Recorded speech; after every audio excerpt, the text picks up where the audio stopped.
2023 पासून सांगितलं सरांनी, आत्ताच 2023 पासून तुमच्यापर्यंत पोहोचवलेलं आहे. हे निवेदनं पोहोचवलेलं. किती वेळा निवेदनं द्यायची आमच्या दिव्यांगांनी, किती वेळा उन्हातान्हात फिरायचं. अरे कसे इथं आले हे आम्हाला जर विचारलं तर ते जावेजाच्या वंश तेव्हाच कळेल. असे नाही आहे. हे सर्व पाहत असताना प्रत्येकाला काय त्रास होतो हे तुम्ही तुमच्या घरातला, आमदाराच्या, खासदाराच्या घरातला जर एखादा दिव्यांग असेल तर त्याला समजेल की याला 10% दिलं पाहिजे किंवा नाही दिलं पाहिजे. पण दुर्दैव आमचं आहे की आमच्या ह्या मागण्या ज्या आहेत तुम्ही त्या ठिकाणी मान्य का करत नाही. या सर्व गोष्टीसाठी आपण जिल्ह्यातून 200 किलोमीटरवरून लांबून पोरं आले आणि हे सर्व असताना शासनाला जाग येत नाही. मी आज या ठिकाणी कलेक्टर साहेब या ठिकाणी का नाही आहे हा मोठा प्रश्न आहे. कारण या ठिकाणी आज प्रत्येक जिल्ह्यामध्ये आहे. अजूनही आज आता या ठिकाणी संपर्क केला, नंदुरबारचं चालू आहे, जळगावचं चालू आहे, संभाजीनगरचं सुद्धा चालू आहे, फक्त धुळ्याचं मिटलेलं आहे. मला सांगायला एक अभिमान वाटतो की या ठिकाणी आज मोठ्या संख्येने आपले दिव्यांग या ठिकाणी आलेले. दिव्यांगाच्या मागण्या मान्य होत नाही.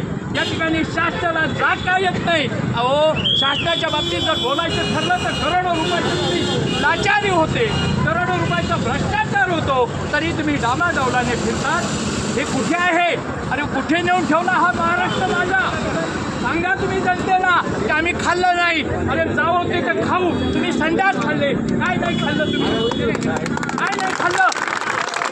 आणि आमच्या जीवनात मागण्या मान्य करत नाही याची खेद या ठिकाणी दिसते. अरे मी जवळजवळ आत्तापर्यंत हिमाचल भाऊ मी 20 कंट्री पाहून आलो. परदेशात कसं दिव्यांग असतात त्या ठिकाणी प्रत्येक दिव्यांगाला 7,000 रुपये दिले जातात. असं आहे, मान्य आहे त्या ठिकाणी ते देश पुढं आहे. आम्ही पण तुमच्या जवळ आलं का आमच्या हक्काच्या मागण्या द्या. अरे जिथं जायचं तिथं खाऊ.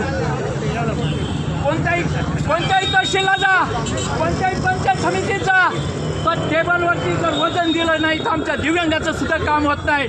मी तर त्या ठिकाणी फोडून सोडतो अधिकाऱ्याला.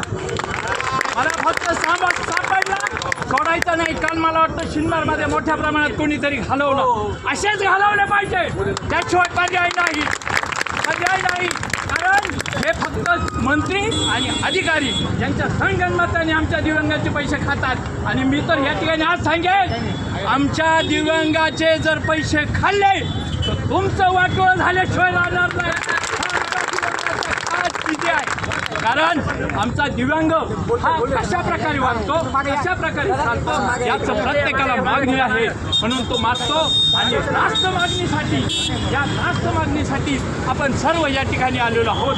पुन्हा एकदा असणारे कोणी अधिकारी असतील ताबडतोब त्या ठिकाणी निवेदन घेण्यासाठी या ठिकाणी आले पाहिजे.